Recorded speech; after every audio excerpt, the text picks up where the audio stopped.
This meeting is being recorded. Hello, everybody. My name's Roy. I'm a targeted individual, and I'm very lucky today to have a friend of mine with me. Her name's Ana, and Ana is representing Targeted Justice as their solicitor or lawyer, if you like. And it's lovely to see you, Ana. And thanks ever so much for agreeing to come and say hello. And over to you, darling. Thank you. Thank you for inviting me, and because we want to get the word out of what we're doing here. As you asked me, I'm gonna explain how I became, or how I think I became a TI. I was like in La La Land for many years. Bad things happened to me, and I didn't realize, because I think that Puerto Rico being an island, a lot of the information is filtered. A lot of the information that gets there. So even though I was pretty well read and I was on to news and stuff, I had never heard the term targeted individual until nefarious things happened to me. When I graduated from law school, I did a master's of environmental law at Vermont Law School, with the idea of coming back to Puerto Rico and fighting for disenfranchised communities, just do environmental justice litigation. So when I came back, that's exactly what I did. And in naive me, I took on the representation of a grassroots organization called Comunidades Unidas contra la Contaminación, and I filed a motion for intervention in a case from EPA against the Puerto Rico Electric Power Authority.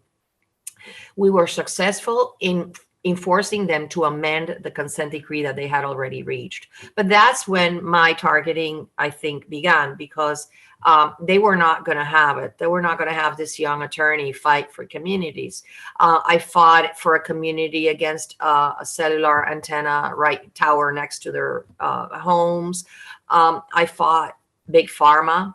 I filed a class action lawsuit on behalf of 3,000 people that lived miserable lives because of the stench coming from a wastewater treatment plant close by. And so it's always been in my heart. I absolutely love my island. I'm in love with the environment, and I am not a tree hugger. Don't take me wrong. I believe that there's the development and the environment can coexist. What I object to is that a lot of developers and stuff, they just want to cut corners and not do things right. And Puerto Rico is a very frail ecosystem that needs to be protected. The biggest polluter is the government. No, but I'm not going to go into that. The thing is that I naively went into those fights, and that's when I became targeted. But I didn't know. Horrible things happened to me. I would have 3 flat tires in a year. I would have just horrible things happen to me. But I thought that was a deck of cards I had been dealt, until 2016. I had a fake cancer diagnosis. I underwent surgery. I underwent 7 weeks of radiotherapy. And then my gynecologist would tell me, that cancer of yours never really convinced me. He knew it was fake and he didn't tell me.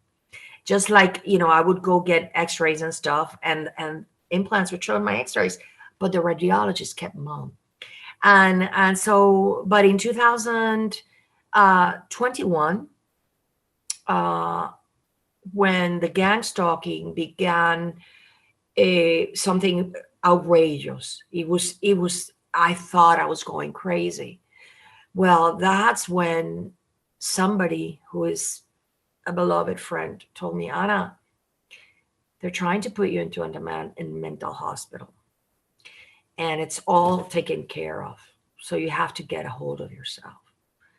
And and why all of this? Because I rented my house, and I lived off the rent of my house, and I lived in a smaller place because I wanted to write. I wanted to write about the corruption in Puerto Rico. I wanted to try to fix my island, because Puerto Rico is the best place in the world. The corruption is just too much. So I wanted to be non-cancelable and just live off my rent. Well, what did the perps do? They put in my house to live this criminal that 5 months after he was rented my house, he was accused by a federal jury and indicted, grand jury. He was indicted, and he stayed living in my house for 8 months for free. And at that time, because even though I filed an eviction, the court didn't. The court would just, I'm not going to talk about that because I'm going to be filing a Rico Act against a lot of people. But so they let him live there for free for 8 months. He rewired the house. He put under the tiles and on the walls, he put stuff which I don't know what it was. Okay, I have a huge bookshelf, put stuff in there. Well, the house was destroyed, so when I got it back 8 months later, I couldn't rent it. It was not rentable. The electricity didn't work, the plumbing, nothing.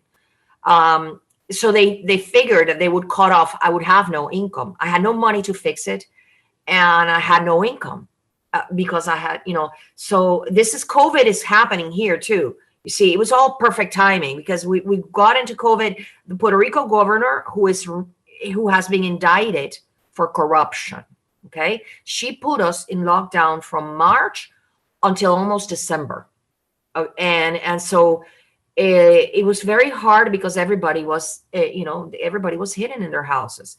So when I got my house back, I had no money. I even went hungry, because that's what they wanted to do with me, is force me into prostitution. And for example, they killed a lot of people around me. A lot of dear people have been murdered. And so when I started realizing that one person from the United States, I told that person, I said, look at what's happening. And she said, oh my God, you're a targeted individual. And this was in July of 2021. And I'm like, what's that? She said, just look it up. And that's when I found targeted justice. And I'm like, oh my God. And then talk about the implants. And I looked at the x-rays and MRIs I had. And there I'm no radiologist, but that's when I started looking. I'm like, oh my God, that's there. So it's being a fight for survival, because it's bad in the United States. Okay. The targeting here, the directed energy weapons attacks are horrible.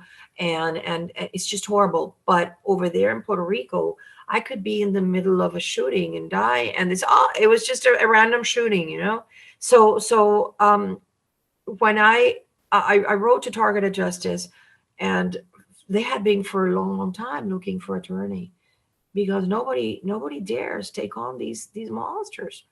And after you've looked at the devil in the eye, you're no longer afraid.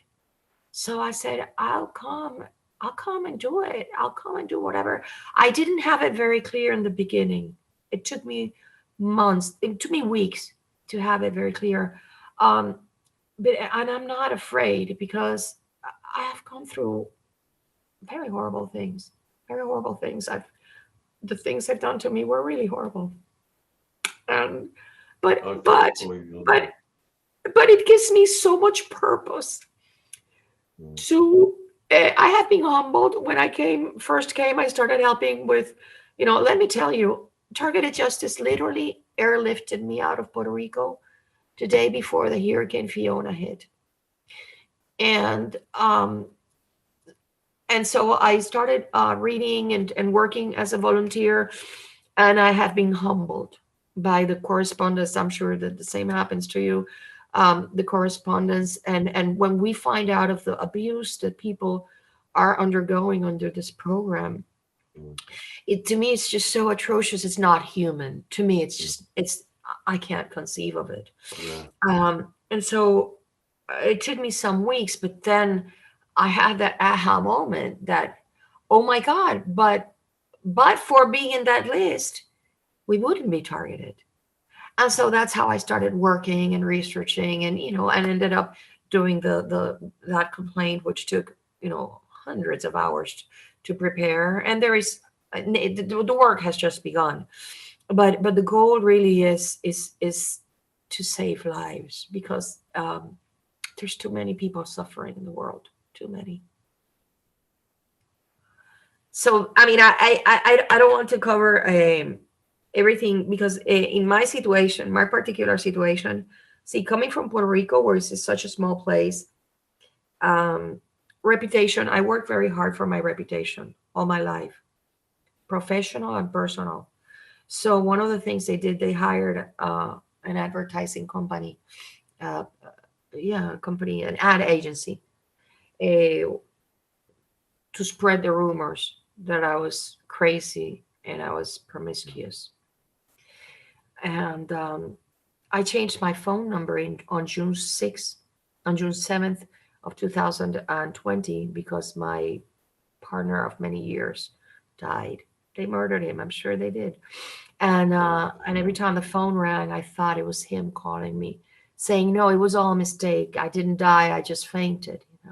So my former friend, best friend, who was acting, working for them, I was so naive. He told me, "Oh, you should change the phone." So guess what they did with my phone of 15 years or something? They started sending text messages promoting a fake pornographic profile they made of me among friends of mine, colleagues of mine, and the husbands of friends of mine.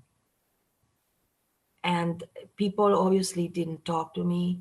People stopped talking to me. People, my life, and I couldn't understand why people. I was very well liked. I had friends everywhere, and I would say, but what's going on? Why people don't want to answer my calls? Why doesn't anybody talk to me? You know. So they did a lot of damage, and little by little, like an onion, I've been peeling, the layers, and find, oh, that was that now I get it. And so now, it's like, th- I haven't been back to Puerto Rico. I haven't been back, and I want to go back one day, because I had to leave behind my pet dog, and I had to give in adoption my cat, because they tortured her. They would microwave my cat. My dog wakes up really hot. They microwave her. Um, so out of love, I left her, because I didn't want her to be microwaved to death. And so I just, I have my heart. My commitment is, I was in a hurry to file this, because the attacks started becoming more gruesome against me, because they're attacking my brain. This is the machine that produces things. And so now that it's filed, well, it's out there, but they're still attacking more. But I am very confident on the power of God. I believe, I go to this church, and in that church, I've had, like, God talks to you in that church, and I have had the experience of saying, I've been taking care of you. I've been hiding you. I've been hiding you from evil. And I know that is so true, because it's the only explanation for me having survived the ruthless, corrupt oligarchs in Puerto Rico that forced me into, that convinced that man to put me in the program, per se. Uh, and uh, and now I gather they had promised to the people when they put me in the program that they were going to annihilate me, they were going to obliterate me and take care of me, and force me into suicide. But they didn't count with the fact that I don't believe in suicide. I just don't. That's not an option for me. I'm not afraid of dying, but I don't. I would never take my life, never. So they didn't count on that. And they even had my best friend saying, "Oh, you can turn on a barbecue and kill yourself with the smoke, the fumes and whatever." And I didn't know that that's what they were after. I didn't know what targeting was. Uh, Now I commend you on creating awareness. I am trying to create awareness too, because see, I had in January of 2020, I had a surgery that I was intentionally mutilated, severely mutilated. And they put also a lot of implants in me. And I tell you, I almost did go, I, I almost did go crazy because I couldn't understand. I would start praying and I would forget. But now I feel, I feel I'm where I'm supposed to be, you know. Eh, it's very sad to have lost, even like, for example, my family would gang stalk me, which is to me, like, I remember the wedding of one of my second cousins. Well, I was always the one that would take pictures of the entire family. And I was always, doing, I was like, I was like the best cousin, Yeah. So one of her sons, I'm like, okay, can you take our pictures now? Well, you know what he did? He chopped off our heads from all the pictures of me and my son. And at that time, what am I going to think? He was gang stalking me, I just thought he was drunk and he took the pictures badly. No, he did it intentional. And this is the son of my cousin. And they go to church and they pretend to be so Catholic. And they were gang stalking me. They sold me out, And so now I'm building a new family among really good TIs that I've met here and that I understand, It's very hard not to be sometimes distrustful because the people that you knew all your life that were like your sister, your friend that was like your sister, she was working for them, making me suffer. Even the woman that would bake my cakes, one time she would make it well, the other time she would make it bad because she was gang stalked at the behest of these millionaires, these really powerful people in Puerto Rico. And I just couldn't understand it. I couldn't understand my car breaking down all the time. My car would break down and everybody said, oh, that's a lemon. I'm like, no, it's not a lemon. It was being done intentionally. So you're going to say, oh, you're so, how could you be so naive? Well, when you don't know that this exists, you cannot imagine that such evil exists. Unless you know that this program exists, you just think it's bad luck. And despite all the horrible things that happened to me, I would still be happy and partying and having fun, I said that this is the life I have to live. And I see my dad, I have my father. My father was born with a physical condition. He couldn't walk. He was born in a tiny town in the inland in Puerto Rico. He was very dirt poor. So at the age of 12, he had these surgeries. He was able to walk with crutches, and he had cerebral palsy. Well, what do you know? My father ended up going to Wharton Business School. Okay. And he ended up being a professor at the University of Puerto Rico, and he studied law. And my dad taught me that you can never give up. You can never give up, and there's always a way to do things. And you have no excuse if you don't do it. You've got no excuse. You didn't do it because you didn't want to do it, because it can be done. And that's how I tackled the targeted justice lawsuit. Because when I first got here, I'm like, there's no way. I can't, it's just not feasible because of this, all the, legal things. And then just, wow, God put it in my head how it had to go. And that's why I think that we are on the right path. We're on the right path, and we need that unity among TIs. Thank you, Anna. Do you know